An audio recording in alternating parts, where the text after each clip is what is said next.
Hello everyone, welcome to Crochet 101.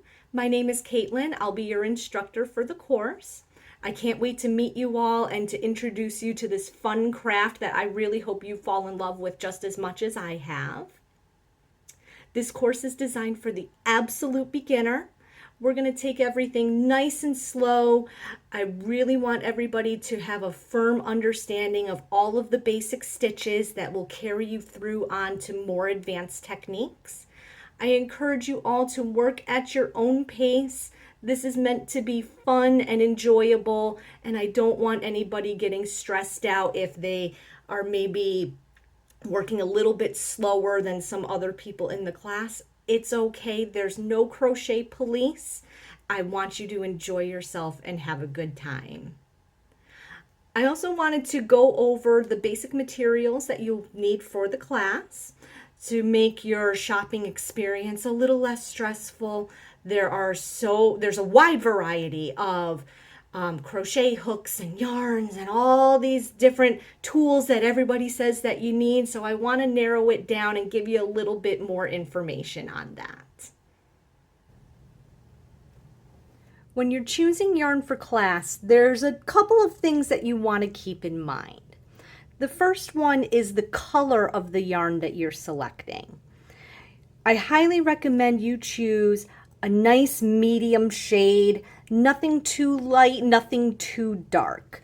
We want to avoid things like black or dark navy blue, kind of like this, because the darker colors make it really difficult to see your stitches and see what you're doing. I personally find the same thing happens with extra bright yarn, anything like a bright white, but a cream color and off-white tends to be okay. Feel free to pick any color, any shade that you want. Go for what is your favorite. Other things that you want to keep in mind are the weight of the yarn. The weight of the yarn really actually doesn't refer to necessarily how heavy the yarn is, but how thick or thin the strand of yarn is. And that is classified by a number. So I'm going to take a look here at this red heart. And when you're looking at the ball band, we want to look for this symbol right here. It looks like a skein of yarn that has the number 4 in it. 4 represents a medium weight yarn. It's sometimes also known as worsted weight yarn. And that is kind of a middle of the road, not too thin, not too thick. A number 5 would be okay as well, which is a bulky weight yarn, but I highly recommend going for number 4. It's widely available. Any big box craft store like Michael's or Hobby Lobby will have plenty of the number 4 weight yarn. Another thing to think about is the fiber content of the yarn. So yarn can be made out of several different materials. Many of them are animal-based products, so think wool, alpaca. There's also plant-based, such as cotton, or sometimes there's bamboo and other plant materials. We also have man-made fibers, which are acrylic, nylon, polyester. Most of what you are going to find when you look for your yarn is acrylic yarn, especially if you're going to a big box store. Usually it will tell you somewhere on the ball band, right here it says 100% acrylic. And I believe the big twist is also 100% acrylic. Where does it say it? I know, there it is, 100% acrylic. I recommend acrylic yarn because it is very economical. It's a cheaper fiber. I don't want you breaking the bank for this class, and you get a lot of it, which is going to be perfect for class. My second recommendation, this one here, is 100% cotton. Cotton is a nice fiber to work with and has a lot of great use cases.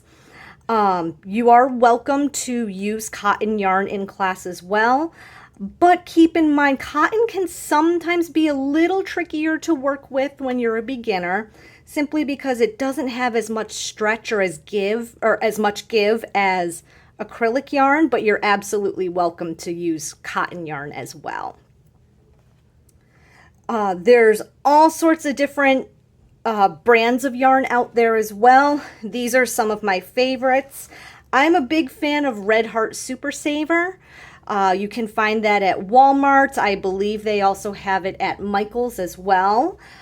Some people love it, some people hate it. I'm a big lover of Red Heart Super Saver just because the colors are fantastic. Big Twist was Joann's brand name. Unfortunately, we lost Joann's earlier this year, but I did hear that Michael's might be offering Big Twist soon, so that's one to look out for. Michael's has their own brand as well called Loops and Threads, which is another great yarn. Walmart has their own brand as well. It's under the Mainstays label. I have not had any issues with Mainstays yarn as well. Hobby Lobby also has a lot. I'm a big fan of Hobby Lobby's I Love This yarn. So have fun shopping around, especially when you're choosing color. This is one of the most fun parts of both knitting and crochet, is picking out your yarn because it's fun. You get to feel it and squish it and really get into the fibers and really start to imagine what your project is going to be. Crochet hooks come in many different sizes. The size of the hook that you use will be determined based on the yarn that you're using and the project that you'll be making. For this class, I recommend using a size I or a 5.5 millimeter hook. Crochet hooks, for sizing, it comes in two different measurements. One is millimeter. Millimeter refers to the diameter of the widest part of the hook, not including any sort of grips that might be on the hook, but the widest part, which is the shaft of the hook. And then there's also an I. Usually the letter is referring to the US system of sizing, and the millimeters is referring to the metric style of sizing. For the US style with a letter, each time you go up a letter, your size is getting larger. So here I have an I, which is a 5.5 millimeter.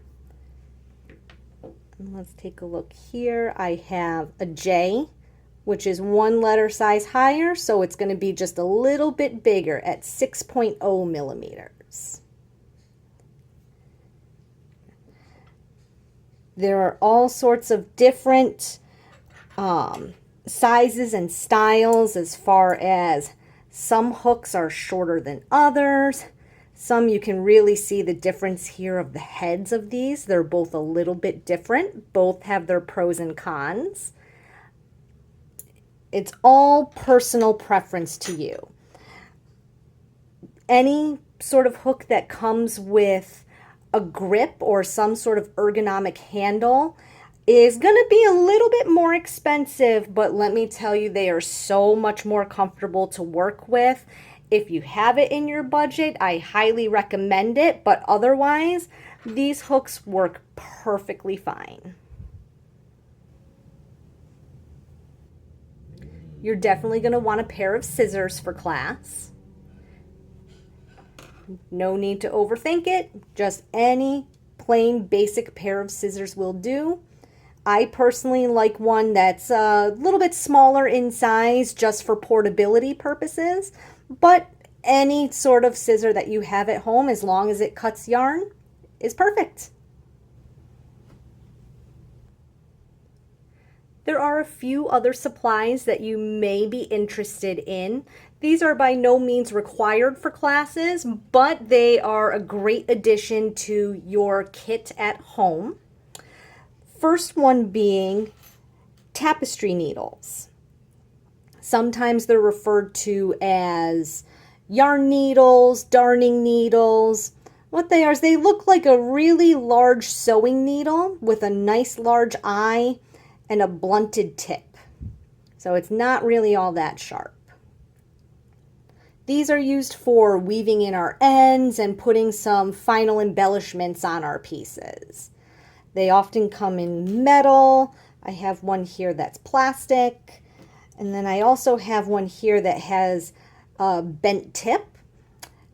Again, that's all personal preference. I tend to lean more towards just a straight plain metal tapestry needle myself. Another thing that you may want is stitch markers. Stitch markers are your friends. They help to notate certain stitches within your piece that you're working on. They tend to come in two different types of markers. So the first one here is a locking stitch marker. They have the ability to open up in some way and then close. These ones all look like little safety pins.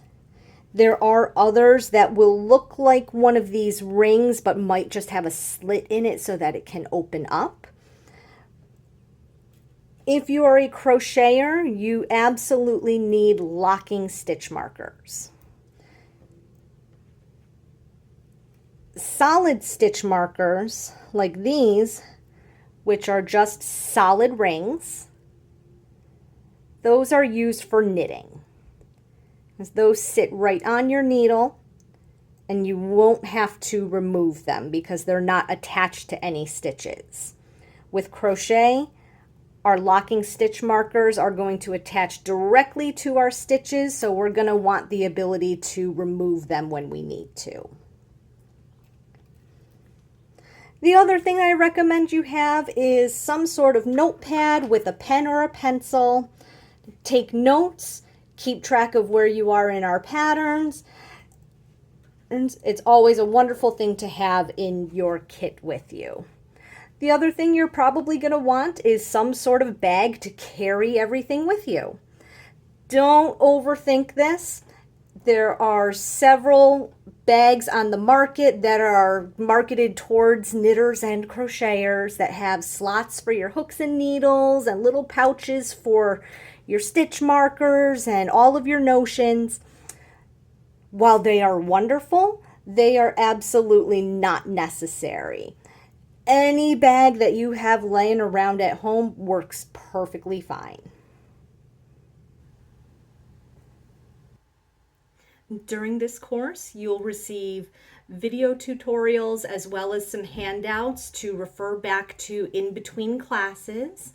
And if at any point you have any questions on anything that we cover, please feel free to send me an email at any time and I will do my best to help you out so that you're not left hanging in between classes. I hope you're excited to start learning and I will see you soon.